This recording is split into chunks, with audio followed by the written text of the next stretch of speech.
Hi, and welcome back to another car conversation. Y'all, first of all, Happy New Year. I know it's been a minute. Sometimes life gets to life, and honey, and you have to step back, regroup, and come back even stronger. So, again, Happy New Year to each and every one of you. If I haven't said it already, I hope this year is going great for you. I'm not talking about what's going on in the world because we have no control over that, but I'm talking about in your life. And I have a few things that I want to share with you before I jump into today's conversation. So the first thing I want to share with you is my tiny challenge has begun. And let me tell you real quick what that is. My tiny challenge is where you give me 5 minutes, 5 times to speak life into you. That's it. 5 minutes. We can do a call by phone or we can jump on a Zoom call. You let me know. My information will be in the description box. You send me an email. Let me know. Actually, let me know a little something about what's going on with you so that when I call you, we can make use of our time. But all I need is 5 times, 5 minutes, and we can change your life. You hear what I say? So jump on that because I've only opened it up to 15 people so far. I have 5 people, so I only have 10 slots left, y'all, and they're going quick. So make sure you reach out and let me know you're interested so that I can get you on my calendar, okay?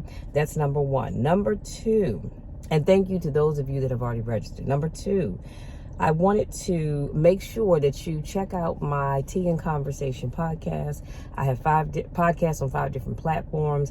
That link will be in the description box. I'll put my link in the description box. Say that 3 times. And you can click on whichever platform you like. And make sure you check out my podcast, you guys. I appreciate those of you that are already doing so. Thank you so very much. And I would encourage the rest of you to get on board. And last but not least, I am putting the final touches on a workshop that, fingers crossed, I'll be doing next month. And it will be through the Another Chance Ministry at Metropolitan Baptist Church. So it will be virtual. It is a free workshop, and it is specifically a workshop for women who have been incarcerated and who are now out of the system and trying to get their lives back on track. So if you're interested in that, stay tuned, because as soon as I have all of the final arrangements, I will get that information out to you, okay? So, like I said, and that is absolutely free, just like the tiny challenge. It's absolutely free. Free, free, free. 5 minutes, 5 days. That's all I need. Now, let's jump into today's car conversation. And I'm going to be talking about life lessons to transform your mindset. And these are, if you know me, then you know, they're based on Stoic principles. So let's jump in. Number 1, change is only possible when your mind is stronger than your emotions. Let me just say this. We all are emotional creatures of habit. It doesn't matter whether you're male or female. We all get emotional about something or someone. But your mind has to be stronger than your emotions. Because if not, you will stay stuck and you won't move forward. So what I need you to do, and I'm encouraging you to do, is change your mindset. And if you do that, I promise you, you can conquer anything that comes your way. Number 2, a toxic environment is more likely to change you than you are to change it. Come on, somebody. This is why I strongly encourage people all the time to get out of toxic situations if you can. And I say that because I do understand that sometimes you are going to find yourself, or you may find yourself, or some of you have found yourself in toxic situations that you could not get out of for one reason or another, and it doesn't matter. All I'm saying to you is, if you are in a toxic situation, I want you to do your best to get out of that situation, because that toxic environment will 9 times out of 10 end up inside of you, and it's going to change you. And you think that you're going to go in that toxic environment and change it, and honey, that's not the way it works. That thing will get inside of you, and before you know it, you will become just as intoxic, or if not more, than the environment that you're in. Number 3, don't lose yourself by tolerating excessive negativity from those you wish to keep in your life. Again, If you have negative people in your life, you need to get rid of them. I'm not saying don't love them. I'm not saying don't care about them, because sometimes they're going to be people that are family members, and that's hard to do sometimes. You know what I mean? So if you have negative people in your life, you need to get them out of your life quick, fast, and in a hurry. I surround myself only with positive people. I don't do the Debbie Downers. If you're always having a pity party, I can't do that. That just makes my spirit itch, okay? It really does. So that's why I keep my inner circle very small. And the people that are in my inner circle, like I said, are positive people. They're people who want more out of life. They're people that know how to dream big. Those are the people that you want to be around. I'm not saying, like I said before, I'm not saying you can't love the negative people, but they really have no place in your inner circle. And what does that old saying go? How does that old saying go? If you show me 5 of your closest friends and they're not doing anything, they don't want anything out of life, they're okay with being where they are, you are going to be number 6 if you hang around them long enough. Number 4, true confidence emerges the moment you stop seeking approval from others. There was a time, I believe, that we all have sought approval from others, be it our parents, our siblings, other family members, people that are in our inner circle, people that we work with. The list can go on and on and on. But when you stop seeking approval from other people, your true confidence will come out. See, because when you don't get that big hug and pat on the back and that way to go from the people that you know, it can if you're not careful, it can lower your confidence. And you start to think, wow, maybe I'm not good enough. Maybe I'm not doing enough. Maybe. The list of maybes can go on and on. But when you stop seeking approval for others, I promise you, your confidence level will go through the roof. And I can tell you from firsthand experience, I have been a confident person for the longest time. And I've told you all before, it doesn't matter who's back there clapping for me. It doesn't matter who's in the background hoo-hawing for me and kikiing and all that other stuff. That doesn't matter. I do what I do because I love what I do, and I love the people that I get to do it for. Notice that I said I get to do it for, not that I have to do it for. Come on, somebody. But I love what I do. And so whether or not you're cheering me on or encouraging me, it doesn't matter. I'm still confident in me. Because if I reach one person, then I've done my job. Number 5, if you don't heal from past wounds, you risk hurting those who had nothing to do with your pain. I cannot tell you how many times I've had the privilege and or the honor to coach individuals who have not healed from past hurts. And they take those past hurts and they move them into current relationships, and then they wonder why they're not working out. Well, they're not working out because you haven't dealt with this over here. You can't expect this to be all roses and dandelions and whatever other flower you may, sunflowers that you may like, until you fix this. So I want to encourage you right now, if you have some open sores from the past, I want you to heal them. Heal them. And here's something else I need to say. I want you all to stop. And I mean that with a capital S, a capital T, a capital O, and a capital P. Stop jumping from one relationship to the other, to the other, to the other. That is toxic. It is toxic. And what happens is, if you start with this first relationship and it didn't work out and you didn't heal from whatever damage was caused by that relationship, by the time till you get to that 4th relationship, you're going to be a hot flaming mess. And all you're going to do is mess up that person's life. Don't do that. Don't do that, because they don't deserve that. Heal before you decide to move on. And it's all right if you met somebody or you meet someone and you really like them, the vibe is there, y'all connecting, you know what I mean, and you want to jump into a relationship. It's all right to say, you know what, I have to be honest with you. I like you a lot, and I really can see me building a relationship with you. However, I've got some stuff I need to deal with. So will you permit me to handle this stuff, to heal from this stuff, to unpack this old baggage. Y'all know how maybe I'm the only one, but I travel, and sometimes the clothes that I didn't wear live in that suitcase until I need them, or I go on another trip. Come on now. I have stuff in my suitcase from last August that I didn't wear that's still in that suitcase, but I digress. And so it's okay to say, I need to unpack this. I need to heal from this before I can move on with you, because if I don't, I'm not going to be any good to you if I don't fix this thing over here. And just keep them in the loop with what's going on. Hey, we can get together, we can hang out, we can go grab a meal, maybe go to a movie or whatever it is you do on date night. And other than that, we're not putting any labels on this relationship. I'm just enjoying your company. I'm enjoying getting to know you.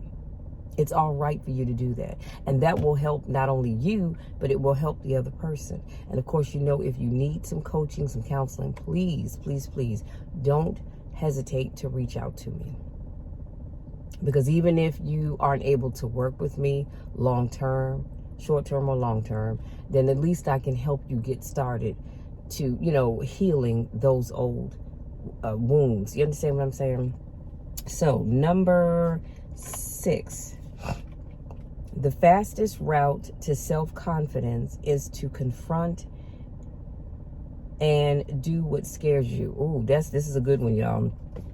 So the fastest route to self-confidence is for you to confront the thing that scares you the most. What is that thing that scares you the most when you think about, I would love to do ABCXYZ, but I'm kind of afraid. What is that thing? I want you to think about that. And then I want you to confront it head on. But you need to go in with a plan. You can't just tackle it the way it is. You've got to have a plan. And let's say you decide, you know what, I'm going to start a YouTube channel, or I'm going to start my podcast, but I'm kind of nervous because what if people don't listen to or watch either one of those? What if they don't like it? But you've got to do it afraid. And because here's the thing, if you don't do it afraid, how do you know if it could or couldn't be successful? You won't know because you've never tried. So I want you, starting today, to start tackling those things that you're afraid to deal with. And sometimes it's just simply having a conversation with someone about something. You're afraid, and that's why you keep dancing around it. Well, guess what? You're going to keep dancing, buck dancing around it, and you're never going to solve whatever that issue or that concern is because you're afraid to deal with it. Honey, this is a new year, and I need you all to stop being afraid. And even if you are afraid, because there are a lot of times I do things and I am afraid. Oh my God, it's like, Lord, I'm just scared. But I know you have me, Jesus. So I believe that God has me. I believe that he's going to see that thing through. I believe he's going to allow it to prosper for me. But I have to have something in me. That's that confidence that says I can take on anything. As long as I have God by my side, I can take on anything. That almost preached me happy right there. Number 7, your growth is directly proportional to how much truth you're willing to face about yourself. Listen, this is another thing that keeps us from getting unstuck because we're afraid to face truths about ourselves. Now, many of you I don't know. I probably will never get a chance to meet, and that's all right. But I don't know, but what's going on in your life, that truth in your life that you have to face. Some of you have some truths that have been lingering for a long time, and you won't face it, and that's why it won't go away. You won't face it, and that's why it's always hanging over your shoulder, saying, hey, remember me? I haven't gone anywhere. And it's because you won't, sorry, I'm cutting my seat off because my backside's getting a little hot here. But because you won't deal with it. So it's not going to just go away. It may move out of your line of sight for right now, but I promise you, it's hovering over your back. And every now and then it peeks over your shoulder and says, hey, don't forget about me. I'm still here. That's powerful. Number 8, pain will persist until it imparts the lesson it's meant to teach you. Come on, somebody. Now, who doesn't know a thing about that? We all do. I'm raising my hand because I do. That pain that you're dealing with, And I'm not necessarily talking about a pain in the shoulder or pain in your back, but that pain in your life, it keeps persisting because you have not learned your lesson. And until you learn your lesson, it's going to keep coming back.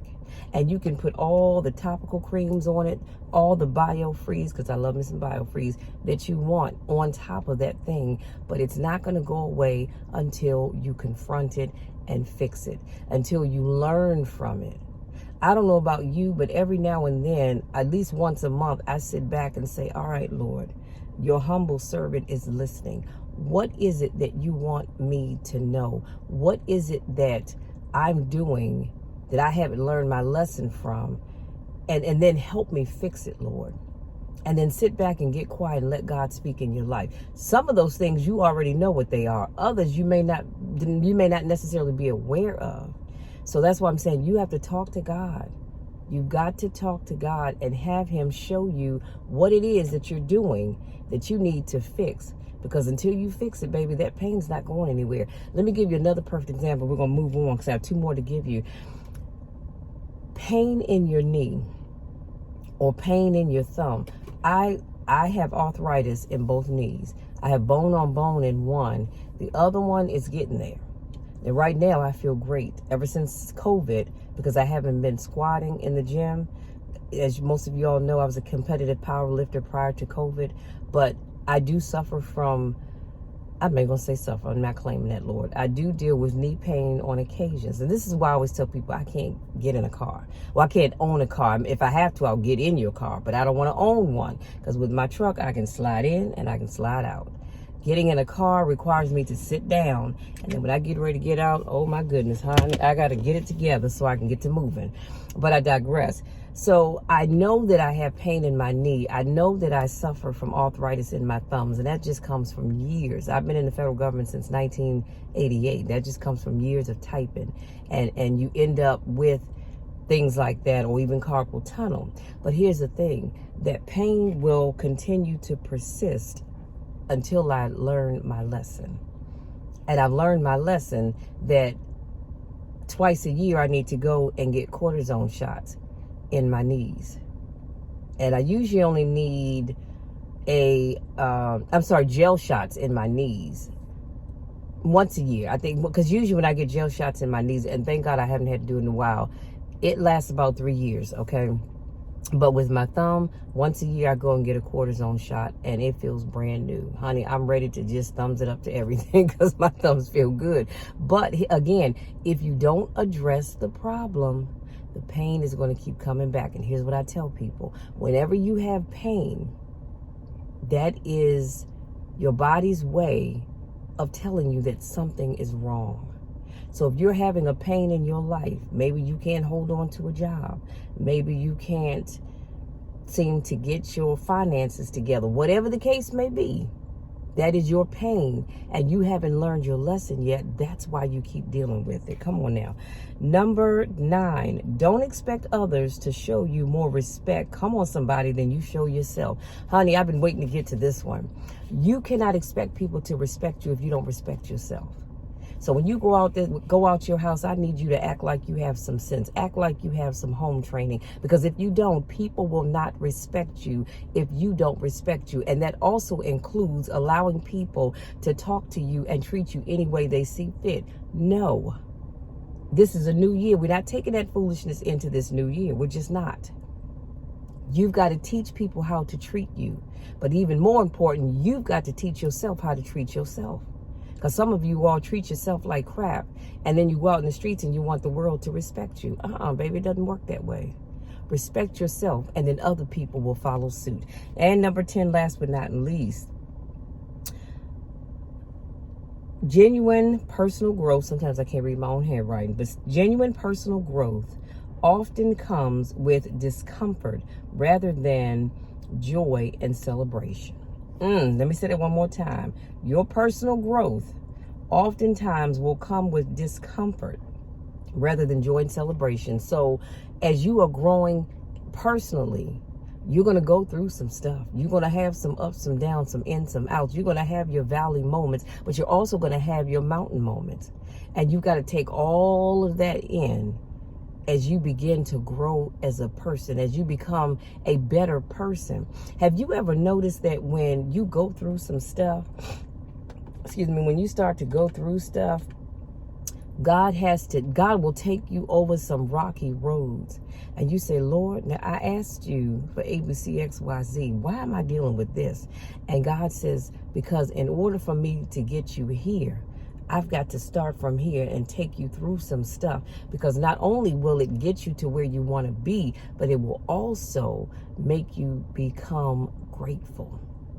I don't know about you, but I am grateful for every trial, every tribulation that I've ever had to go through in my life. I am grateful for it. You know why? Because it's made me the person that I am today. And I truly believe that had I not gone through things, and I've not been through any major things, but I've had some valley moments, I will say that. But had I not gone through those times, it wouldn't make me the grateful person that I am. And that's why every night before I sit down and go to bed, I pull out my faith planner or my faith journal. And I do have to schedule a time to do a video where I can show you all the planners and journals I'm using for this year. But I have a gratitude journal that I write in. It has a scripture reference, and then it has prompts about that scripture reference, and then it has, free space for you to write in. And then on the second page at the bottom, it says, I am grateful for. And every day I have something new to be grateful for. If nothing else, I'm grateful for just God tapping me on my shoulder saying, come on, baby girl, it's time to get up. I'm thankful to have a job. I'm thankful to have a vehicle. I'm thankful to have a roof over my head. The list can go on and on and on. But like I said, if your personal growth is going to come with some uncomfortable times, it's not going to always be fun and games and hee-haw. You're going to have to go through some stuff, okay? You are going to have to go through some stuff. But here's what I can tell you. It's going to make you a better person in the end. The only way it makes you a bitter person is if you don't learn from whatever it is that God has taken you through. Because each step of your journey builds on to the next, to the next, to the next, to the next. So you've got to open your mind and say, all right, Lord, I know you have something better for me, but I'm going to have to go through some stuff. It's going to be uncomfortable. Oh, but when I get there, and here's the last thing, and I promise I'm going to leave you be. Don't wait until God gets you to where you want to be to thank him. Start thanking him now. Do you all know every single day without fail, I thank God in advance for the stuff that I've already asked him for.